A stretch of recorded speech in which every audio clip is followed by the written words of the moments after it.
I'm Loman Henry, and welcome to American Radio Journal. After 7 years of promising to repeal and replace the Affordable Care Act, or Obamacare, Congress has failed to deliver. So attention is turning to what policy changes can be made at the state level to help rein in skyrocketing costs. Dr. Edward Timmons is a professor of economics and director of the Center for the Study of Occupational Regulation at St. Francis University in Loretto, Pennsylvania. He has a few suggestions to offer. Ed, welcome to American Radio Journal. Ed, as we look at the ongoing efforts in Washington, D.C. to try and bring about reform of the Affordable Care Act and the healthcare system, doesn't appear the federal government is really going to get much of anything done. You, however, have taken a look at regulations and ways that states can have an impact on bringing down healthcare costs. Can you give us an overview of that?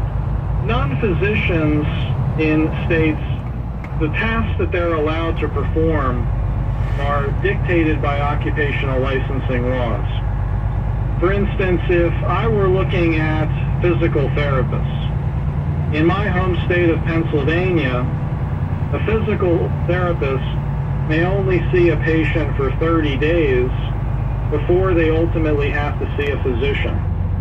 Now, if I'm experiencing some back pain, maybe I pull a muscle while I'm playing tennis or I'm playing on the racquetball court, I might be discouraged from going to see a physical therapist because I know in Pennsylvania I'm ultimately going to have to go and see a physician in 30 days. Why bother going to see the physical therapist if I know I'm going to need to see a physician in the future anyway? Now, this isn't the same in every state. There's a number of states, for instance, in Maryland, where I can go to see a physical therapist with no restriction whatsoever. Oh my God. And there's 18 states in total where that's the case. So why can't it be that a patient has the freedom to choose which medical provider they would like to see? And physical therapists, it's well documented, the costs associated with going to see a physical therapist or a nurse practitioner or a physician assistant or a variety of other non-physician medical providers is substantially lower than the cost of seeing physicians. The way the laws are written in many states today, it discourages individuals from going to see these non-physician providers, physical therapists, nurse practitioners, and so forth. Might it even speed up access to health care?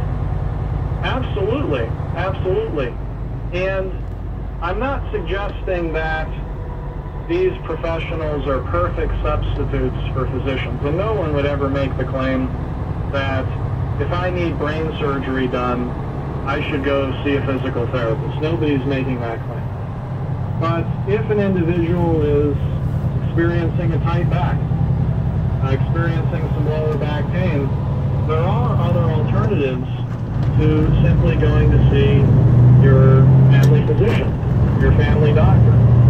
And in fact, your family doctor may be more likely to prescribe